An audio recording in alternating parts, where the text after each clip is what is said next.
বিয়ের প্রথম প্রথম নতুন বউ যেভাবে হাসে জানলে বৌমা, আমাদের খোকার যখন 5 বছর বয়স তখন ওর জ্যাঠা ওকে রাগানোর জন্য বলেছিল আমাদের সবার বউ আছে, তোর বউটা কোথায়? সেই কথা শুনে ও যে এত রেগে গেল তা কি বলবো। মা, আমার বউ কোথায়? আমারও বউ লাগবে, আমাকে এক্ষুনি আমার বউ এনে দাও। সে তোমাকে কি বলবো, ওকে তো কোনো ভাবেই মানানো যায় না। ঠিক আছে বৌমা, তুমি রান্নাটা চাপিয়ে দাও, আমি আসলাম, বুঝলে?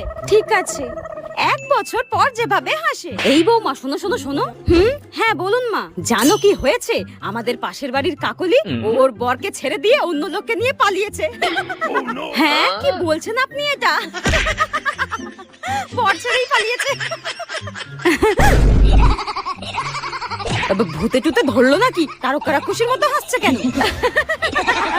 এই রে, বেশি হয়ে গেল মনে হচ্ছে। মা, ওদিকে আমাকে রান্না চাপাতে হবে, আসলাম আমি। হ্যাঁ, এই বউ তো ডাইনির থেকেও ভয়ঙ্কর করে হাসে, পুরো হিহা করে কি হাসে।